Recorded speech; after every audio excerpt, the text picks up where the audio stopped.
고린도후서 2장 14절에서 17절 말씀입니다. 항상 우리를 그리스도 안에서 이기게 하시고 우리로 말미암아 각 처에서 그리스도를 아는 냄새를 나타내시는 하나님께 감사하노라. 우리는 구원 얻는 자들에게나 망하는 자들에게나 하나님 앞에서 그리스도의 향기니 이 사람에게는 사망으로 쫓아 사망에 이르는 냄새요 저 사람에게는 생명으로 쫓아 생명에 이르는 냄새라. 누가 이것을 감당하리요. 아멘. 네, 오늘은 고린도후서 2장 14절에서 17절 말씀을 중심으로 향기로운 냄새로 가득하게 하라 라는 제목으로 성막 강의 73번째 시간이 되겠습니다. 오늘 말씀은 우리가 각처에서 그리스도를 아는 냄새를 우리를 통해서 나타내게 하신다 그렇게 말씀하면서, 근데 우리가 향기고 냄새인데 사망을 쫓아 사망에 이르는 냄새, 어떤 사람에게는 사망을 쫓아 사망에 이르는 냄새라는 거예요. 그리고 또 어떤 사람에게는 생명으로 쫓아 생명에 이르는 냄새다 이렇게 말씀하고 있는데, 똑같은 냄새인데 어떤 사람에게는 이것이 사망에 이르는 냄새가 되고 또 어떤 사람에게는 이것이 생명에 이르는 냄새가 된다. 우리는 복음을 전하는 자들입니다. 복음을 전하는 자들인데 복음을 전했을 때 그것을 받아들이는 사람들에게는 생명이 되겠지만은 끝까지 받아들이지 않는 사람들에게는 어떻게 됩니까? 결국은 그 냄새가 죽음의 냄새, 영원한 지옥에 갈 수밖에 없는 그런 냄새이기 때문에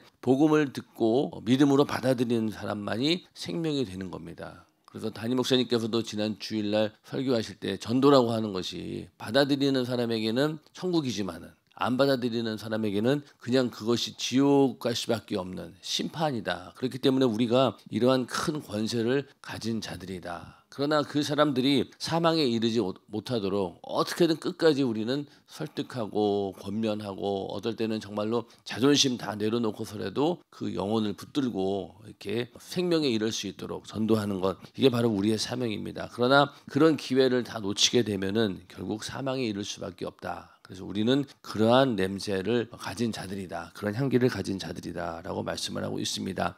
분향단은 향을 사르는 장소인데 왜 성소 안에서 향기로운 향을 살랐을까요? 그것도 하루에 2번, 아침에 등대를 정리할 때, 저녁에 등대를 켤 때 향을 살랐을까요? 성소 밖 곧 성막들 번제단에서 계속 제사를 지내니 희생 제물을 태우는 냄새가 번제단 밑에 쏟은 피냄새와 합세해 성소 안까지 진동했을 것입니다. 그 성막 자체가 제사를 지내는 곳이기 때문에 항상 짐승을 잡아서 피를 흘려야 되고, 또 짐승을 태우는 냄새가 번제단에서 계속 나기 때문에 그 냄새가 물론 광야에 있기 때문에 밖으로 퍼져나겠지만은, 그러나 또 왔다 갔다 제사장들이 왔다 갔다 하다 보면은 그 성소 안에는 항상 이 희생 제물을 태우는 냄새가 가득했을 것이고, 또 피 냄새도 계속 있었던 거죠. 그리고 1년에 한 번씩 속죄제를 드릴 때 희생 짐승을 잡아 그 피를 그릇에 담아서 성소 안에 가지고 들어옵니다. 제사장이 손으로 그 피를 지성소 앞 휘장에 7번 뿌리고 지성소에 들어갔고,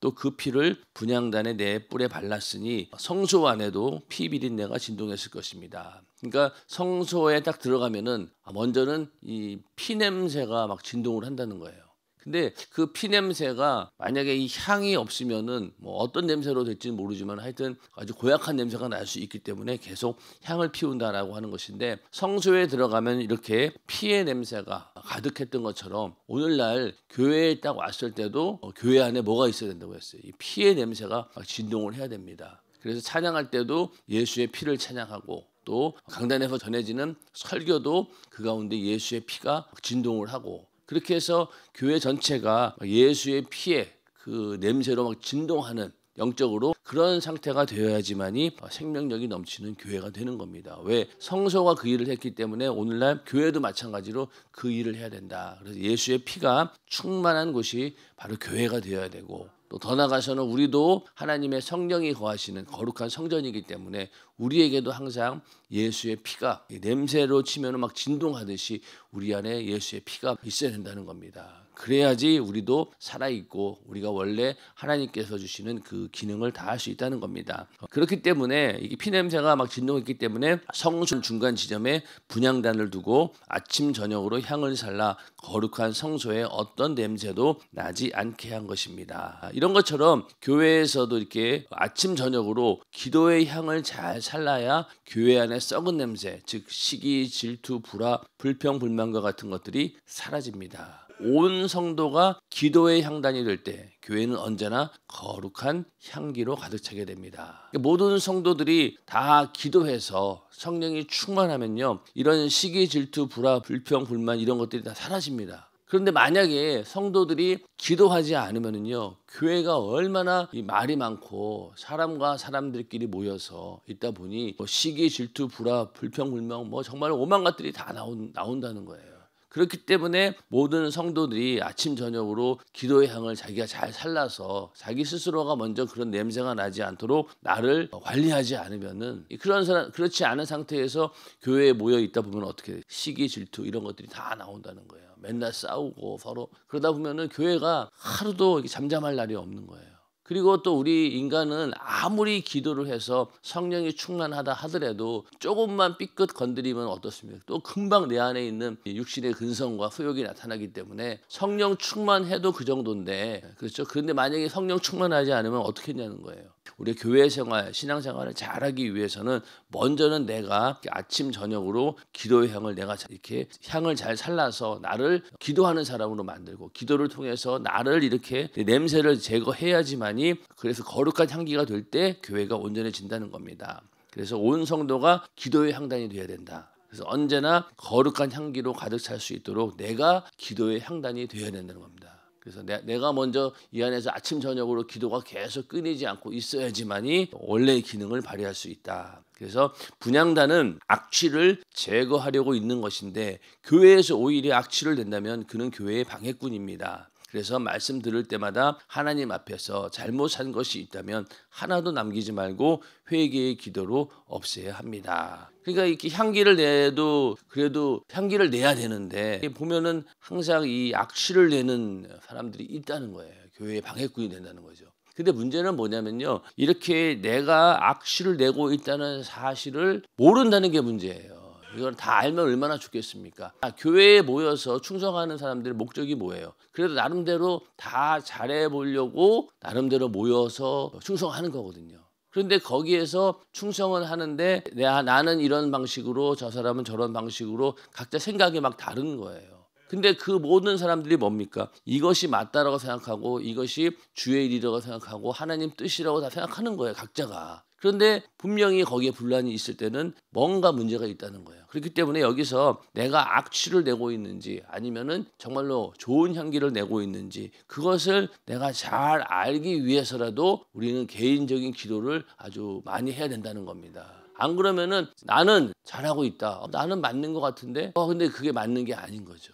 그런 걸 분간하기 위해서는요, 내가 먼저 깨어서 기도해야 됩니다. 그리고 나를 볼 수 있는 눈이 먼저 열려야지만이 교회에서 충성도 할 수 있는 것이죠. 교회 내에서 어떤 일을 하든지 간에 모든 사람들과 잘 어울릴 수 있도록 나를 만들어 놓기 위해서는 내 안에서 좋은 냄새만 날 수 있도록 내가 먼저 기도해서 성령이 충만해야 된다는 겁니다. 그래서 그 성령 충만함을 위해서는 먼저 하나님 말씀 듣고 내가 회개하는 것, 잘못한 부분에 대해서 내가 빨리 회개하고 기도로 그런 부분들을 제거해야 된다는 겁니다. 그렇게 해서 우리가 하나님 말씀을 듣는 이유는 바로 나를 조금씩 만들어가는 거예요. 그렇게 해서 이게 나는 맞는 줄 알았는데 이게 잘못된 거였구나 라는 것을 조금씩 깨닫고, 그렇게 해서 나를 정리하다 보면은 점점 이제 내가 그런 향기로운 냄새를 내는 그런 사람들로 만들어진다는 겁니다. 그래서 기도하는 사람은 악취가 나지 않습니다. 기도하는 사람은 냄새나는 자신을 죽이고 주님의 향기로 가득한 사람입니다. 기도하는 사람에게는 항상 좋은 향기가 날 수밖에 없다는 거죠.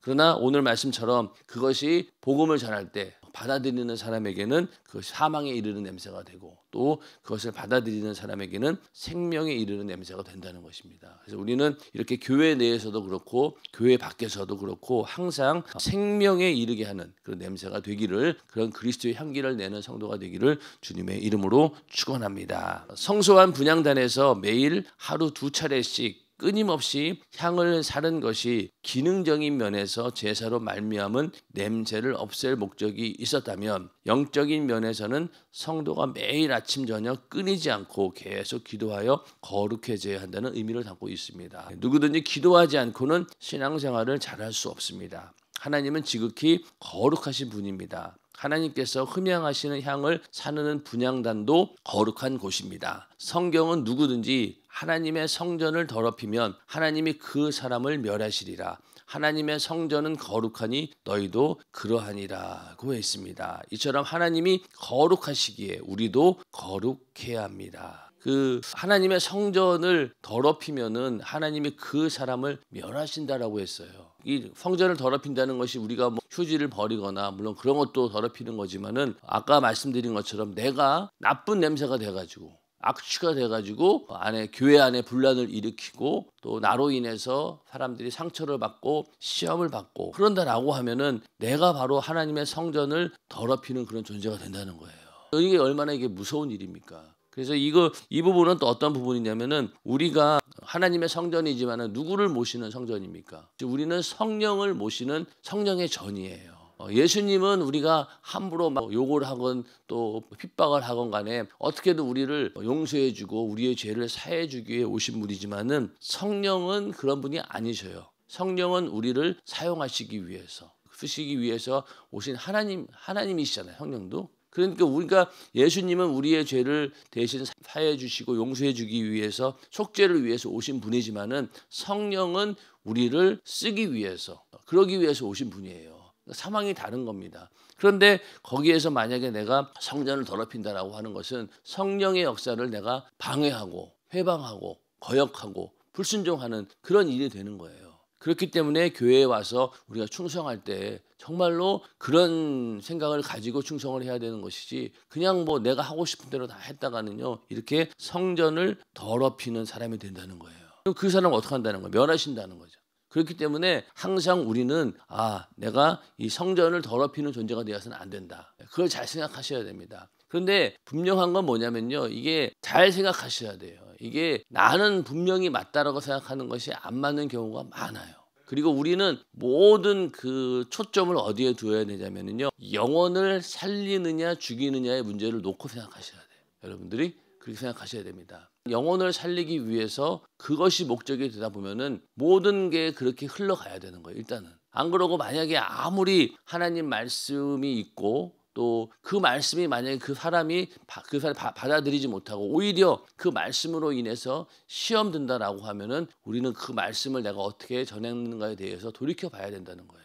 자, 똑같은 하나님 말씀이에요. 너 예수 안 믿으면 너 지옥 가. 그런 얘기. 그리고 너 하나님 말씀대로 안 살면 너는 뭐 지옥 가. 이런 얘기를 만약에 했다 칩시다. 그럼 그거를 받아들이는 사람에게는 어떻습니까? 그걸 받아들이고 회개하겠지만 안 받아들이는 사람에게는 오히려 상처가 될 수 있다는 거죠. 그리고 예를 들면은 뭐 예배 같은 경우도 3일 예배도 나오시고 금요철에도 나오시고 저녁 기도 모임도 나와야 되고 40일 작전 기도 당연히 나와야죠. 이렇게 했어요. 그러면 그 사람이 그럴 만한 믿음이 안 되면은 그 사람에게는 그것이 어떻게 됩니까? 마음에 부담감이 되고 상처가 되고 결국은 교회 안 다닐래 이렇게 된다는 거예요. 그러니까 우리는 그 영혼을 얻기 위한 거기에 초점을 맞춰서 우리의 모든 행동도 거기에서 나와야 된다는 겁니다. 그래서 이 동탄 연세중앙교회도 본교회를 쫓아가는 거는 맞아요. 정세성이라든가 지금까지 담임 목사님께서 강단을 통해서 하셨던 말씀 그대로 순종하는 건 맞지만은요. 본교회에 있는 그 시스템 그대로 여기에 적용했다가는요. 여기는 운영이 안 됩니다. 왜 그러냐?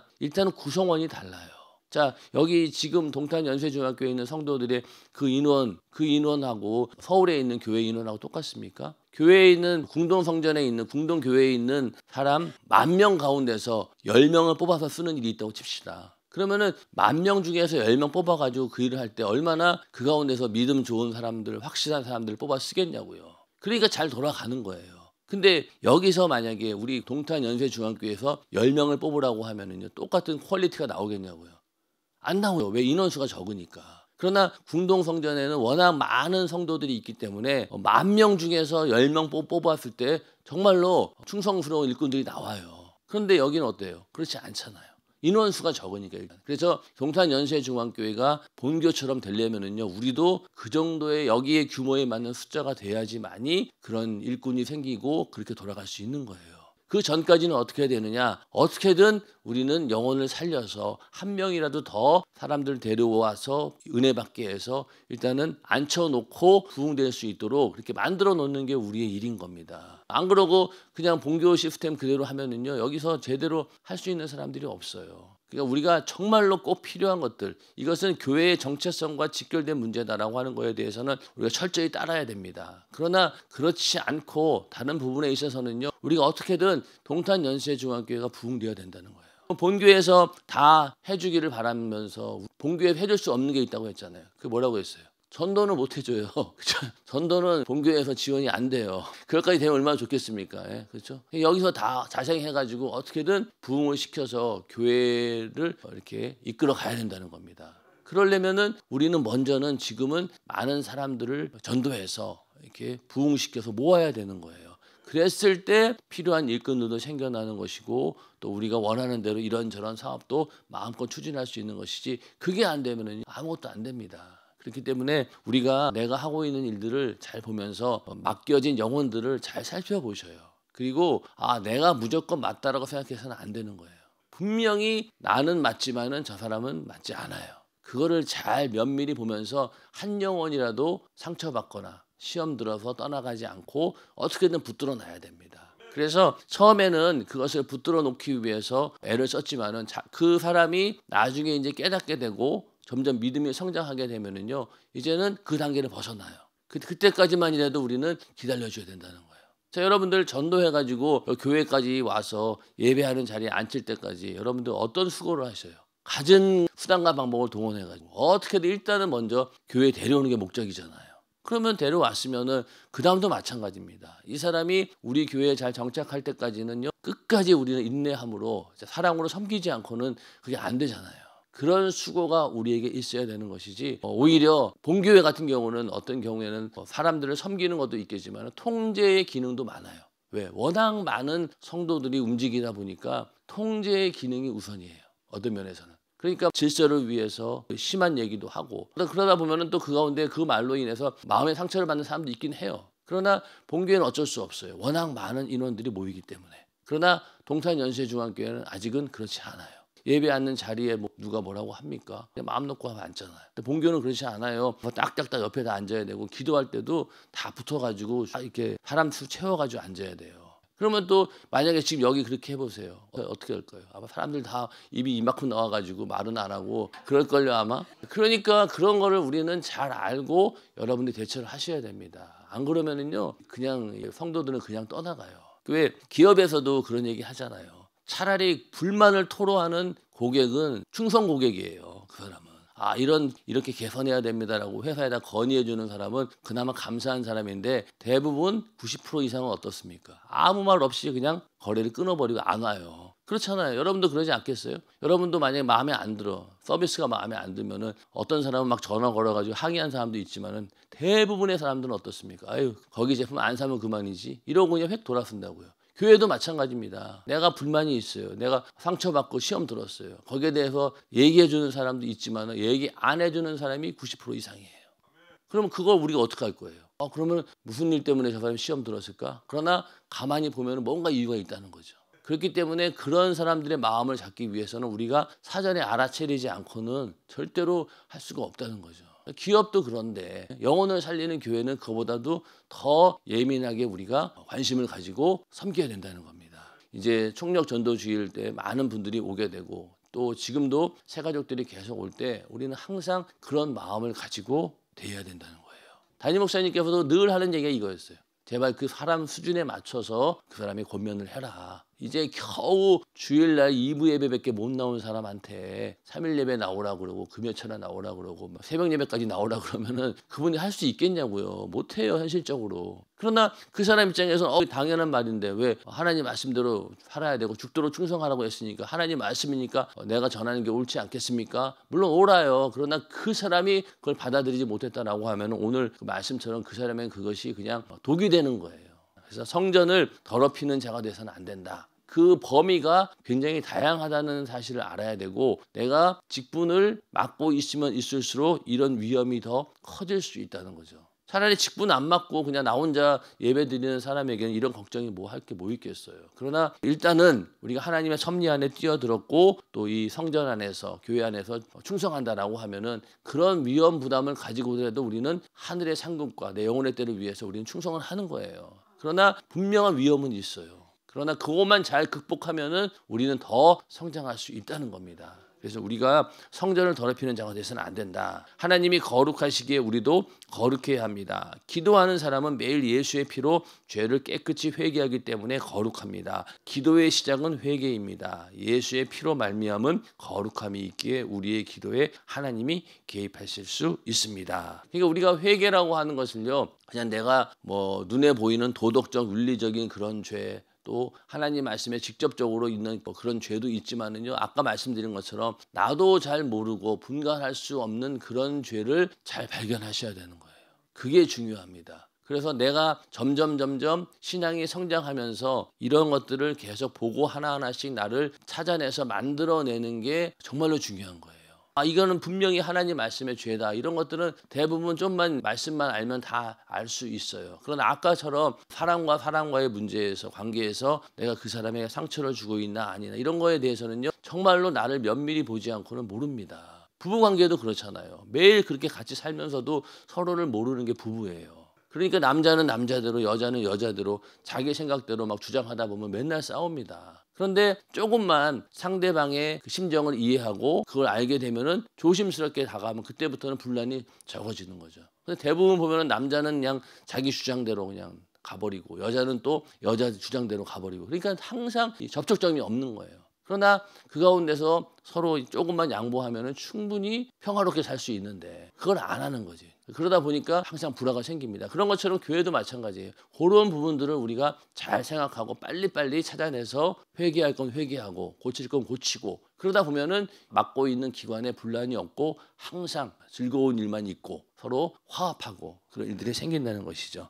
그렇게 우리는 기도해야지만이 그런 걸 알 수 있고, 그랬을 때 하나님께서 요구하시는 거룩함에 이룰 수 있다는 것입니다. 사람들은 종종 거룩이라는 말을 오해합니다. 조용하고 고요하여 정막이 흐르는 상태를 거룩으로 아는 사람들이 많습니다. 교회를 거룩한 곳이다라고 보니까 굉장히 엄숙한 곳, 막 예배 드릴 때도 그냥 조용조용히 얘기하고 기도할 때도 그냥 묵상 기도하고 아무 소리도 안 내고 그런 것을 거룩으로 아는 사람들이 많다는 거예요. 교회 그러면은 조용한 곳, 그렇죠? 교회 그러면 조용한 곳을 알고 거기 가면은 막 아주 엄숙한 곳, 이런 걸로 아는데, 그러다가 그런 생각을 가지고 있다가 연세중앙교회 왔더니만은 이게 교회가 막 사람들이 막 눈물을 흘리고 통곡하고 부르짖어 기도하고 막 악기를 동원해서 막 손뼉 치고 찬양하고 막 어떤 사람은 막 춤을 추고 하나님을 경배하는 모습을 보고 깜짝 놀라는 거죠. 이게 교회가 내가 알고 있는 교회는 이게 아닌데 굉장히 조용하고 엄숙한 곳인 줄 알았는데 막 소란스럽고 막 시끌벅적하고 그 이상한 교회 아닌가. 그러고 교회에 대한 자기 선입견 때문에 교회에 적응하지 못하는 사람들도 있다는 거예요. 그러나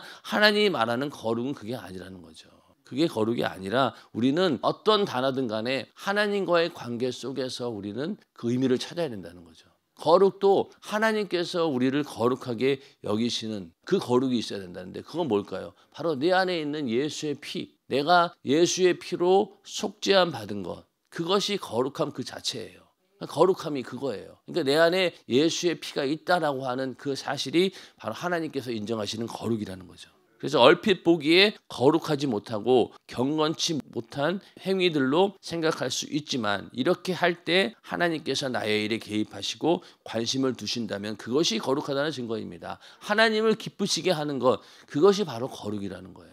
바리새인들처럼 자기들 막 어깨에 힘주고 그냥 막 그렇게 거룩한 체 한다고 해서 거룩한 게 아니라 일단 하나님께서 그 중심을 보시고 하나님이 기뻐하시고 하나님이 그 일에 개입하시고 관심을 두신다면 그게 바로 거룩하다는 증거이죠. 또한 사람의 눈에 아무리 거룩해 보여도 하나님이 개입하지 않으면 거룩하지 않은 것입니다. 하나님이 함께하지 않는 것은 어떤 것도 거룩하지 않습니다. 자, 예수 믿지 않는 사람들 가운데 거룩한 사람들 많아요. 세상이 봤을 때 도덕적 윤리적으로 흠이 없고 인격적으로 탁월하고 저 사람 만나는 사람마다 아무하고도 분쟁도 일어나지 않고 정말로 인격적으로 그런 사람들이 얼마나 많습니까? 그런 사람들이 과연 하나님 보시기에 예수 안 믿으면 거룩합니까? 소용없어요. 아무리 성인 군자라 할지라도 예수 안 믿고 그 안에 예수의 피가 없으면은요 거룩하지 않는 거예요. 그렇죠. 근데 우리는 어떻습니까? 좀 다른 사람들이 봤을 때 좀 그렇다라는 사람이라 할지라도 내 안에 예수의 피가 있다라고 하면 우리는 하나님 보시기에 일단 거룩한 사람이라는 거예요. 이제 내가 예수 그리스도의 성품으로 닮아가는 또 한 차원의 거룩함에 이르는 성화의 단계에 이르는 그 과정이 이제는 필요한 거죠. 다듬어질 필요가 있다는 거예요. 그 과정이 있는 것이지 우리 안에 예수의 피가 있다라고 하면 하나님 보시기에 일단 우리는 거룩한 것이고 그 증거로 우리에게 성령이 임하시는 것이죠. 우리는 항상 내가 예수의 피로 거룩하다. 나는 하나님께서 거룩함을 인정받은 자다. 왜? 그 증거가 뭐냐? 내 안에 성령이 계시기 때문에. 그런 믿음을 가지고 오늘도 거룩함에 이르기 위한 그런 수고를 아끼지 말아야 됩니다. 그러기 위해서는 먼저 기도해야 되고 기도 가운데 드러나는 죄를 먼저 기도하고 또 내가 알지 못하는 그런 죄도 깨닫게 해주라고 기도할 때 하나님께서 점점 내 영적인 눈을 넓혀주셔서 내가 지금까지 보지 못했던 그런 모습들, 죄, 실수 이런 것들도 다 하나님께서 보게 하십니다. 그렇게 해서 정말로 내가 거룩한 성도로 만들어지는 그런 역사가 오늘도 또 이번 40일 그리고 10일 작정 기도회도 있기를 주님의 이름으로 축원합니다.